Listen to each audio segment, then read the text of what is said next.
मृत्यु आने पर शोक मत करो। मेरे बच्चों, मृत्यु से क्या डरना, वह तो जीवन का सत्य ही है।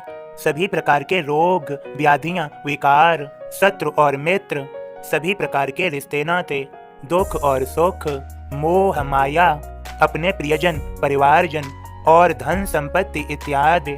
मेरे बच्चों, मैंने पिछले संदेशों के माध्यम से समझाया भी है, जब तक शरीर है तब तक संसार है।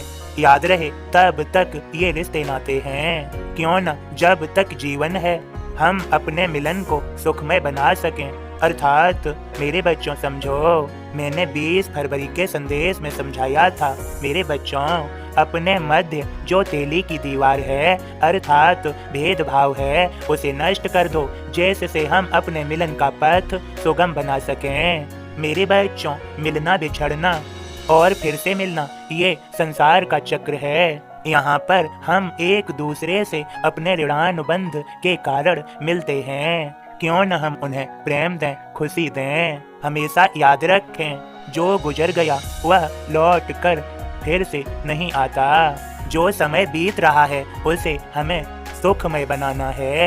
मेरे बच्चों, जीवन में कुछ न कुछ खोते ही तो आए ही हो। याद रहे, जब बचपन खोया तब जवानी आई, जब जवानी खो दी तब बुढ़ापा आ गया, और जब बुढ़ापा खो दोगे तो क्या बचेगा।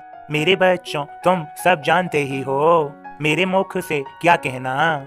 याद रहे, जिसका जितना कार्यकाल है वह तब तक ही रुकेगा। जब कोई किसी को दुख देता है तो वह वास्तव में मुझे ही दुख देता है, और जो स्वयं के दुखों को संभालते हुए दूसरों को खुशी देता है वह वास्तव में मेरा प्रिय है, वह महान है। मेरे बच्चों, यदि किसी को दे सकते हो तो खुशी दो, उन्हें सद्मार्ग पर ला सकते हो तो अवश्य लाओ। यदि उन्हें मेरे संदेश बोध सुना सकते हो तो अवश्य सुनाओ। मेरी कथाओं का, मेरी लीलाओं का यदि उन्हें दर्शन और श्रवण करा सकते हो तो अवश्य कराओ। तुम्हारे साथ साथ उनका भी उद्धार व कल्याण हो जाएगा। मैं सभी के दुखों को दूर करने के लिए, उनकी पीड़ाओं को, उनके कष्टों को हरने के लिए सदा हूँ। यदि कोई साईं साईं पुकारता है उसका उद्धार निश्चित है। मेरे बच्चों, सदा याद रहे, मेरे तो हजारों नाम हैं और हजारों स्वरूप। जो केवल मेरा एक ही रूप में दर्शन करते हैं वे पूर्णतः मुझे नहीं जानते। याद रहे, ये सृष्टि बनाने वाला वो है मालिक।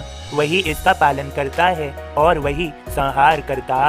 जिसने अपने आप को उसको समर्पित कर दिया उसका जीवन धन्य हो जाता है। मेरे बच्चों, अब मेरे बोध को सुनो और समझो। ओम साईं राम बाबा का बोध इस प्रकार है। श्री साईं वह दर्पण है जिसमें प्रत्येक उपासक को अपने इष्ट का प्रतिबिंब दिखाई देता है। निकट साईं के जाय के चरणों में लौटाया, भाव मुग्ध होकर मोले अपने को बिसराया। आंखों से आनंद के आंसू लगे बहाया, धन जो भी था पास में साईं चरण चढ़ाया। रोध कंठ भावुक मोले बोल नहीं कुछ पाया, साईं मांगा घेरुआ राज समझ आ जाया। इसी तरह एक बामना मित्र मामलेदार, पेशा उसका डॉक्टरी, आया शिरडी द्वार। कहे मामलेदार से मैं तो पूजूं राम, फकीर के पैरों पड़ूं यह न मेरा काम। डॉक्टर को मुस्काए कर कहे मामलेदार, अच्छा बाबा ना करना प्रणाम नमस्कार। मस्जिद जब पहुँचे वहाँ देखा साईं रूप, डॉक्टर को साईं देखें जैसे राम स्वरूप। श्यामल सुंदर रूप जो आसन विराजमान, साईं को यूं नमन करे जैसे श्री हनुमान। अक्स दिखे श्री राम का साईं दर्पण होया, साईं अवतारी योगी इष्ट सभी के होया। ओम साईं राम बाबा के सभी भक्तों, बाबा के संदेश में यह और है, आत्म शुद्धि के लिए किसी भी सामग्री की आवश्यकता नहीं होती, केवल ईश्वर का नाम जप लो। याद रहे, ईश्वर का नाम जपने से आत्म शुद्धि हो जाती है और ईश्वर की कृपा संभव हो जाती है। मनुष्य जीवन की दौड़ में दौड़ता रहता है, उथल पुथल में पड़ा रहता है और सुख की खोज करता रहता है, लेकिन वह सुख पाना चाहता है उसे मिल जाता है दुख, अशांति, पीड़ाएं। उसका मन जो चंचल है वह बिना लगाम के घोड़े की तरह है।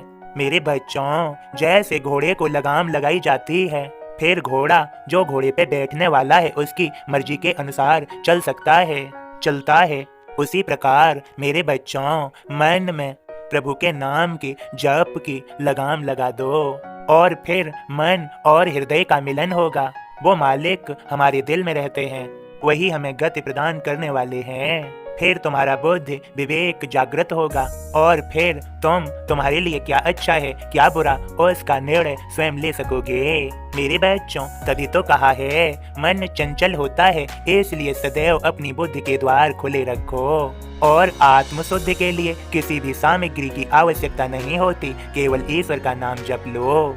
तुम्हारे भीतर बुद्धि विवेक जागृत हो जाएगा, तुम्हारा मन शुद्ध व स्थिर हो जाएगा, चंचल व चलायमान नहीं रहेगा। वह तो बुद्धि विवेक प्राप्त कर लेगा, ज्ञान अर्जित कर लेगा। फिर तो जीवन सफल है ही है, सुखमय है ही है। इसमें क्या मुश्किल है मेरे बच्चों, क्या असंभव है। मैं जो कुछ भी कहता हूँ यूं ही नहीं कहता, मेरे हर एक शब्द में शिक्षा छुपी होती है जो भक्तों के कल्याण, उनके उद्धार के लिए है, उनका मार्गदर्शन करने के लिए है, उनका पथ प्रदर्शन करने के लिए है। मेरे बच्चों, तुम्हारा उद्धार व तुम्हारा कल्याण हो जाएगा। मेरी लीलाओं को, मेरी कथाओं को देखते व सुनते रहो, कभी भी खाली मत बैठो। ईश्वर का नाम जप लो, धार्मिक पुस्तकें पढ़ लो, सदैव अपने आप को मानवता के मार्ग पर लाओ, सदैव प्रयासरत रहो। मेरे बच्चों, मेरी कृपा है तुम पर और आशीर्वाद भी है जो तुम मेरे संदेश को पूर्ण सुन रहे हो। श्रद्धा सबूरी मालिक पर, गुरु पर सदा बनाए रखो। मेरे बच्चों, जहाँ विश्वास है वहाँ श्रद्धा है और जहाँ श्रद्धा है वहाँ प्रेम है और जहाँ प्रेम है वहीं ईश्वर प्रसन्न है, वहीं ईश्वर की कृपा है। तुम सदा खुश रहो। मेरे संदेश बोध को शेयर अवश्य करो। बस मेरा संदेश इतना ही, सबका मालिक एक है। ओम साईं राम बाबा के सभी भक्तों, आप सभी को ओम साईं राम, जय साईं राम।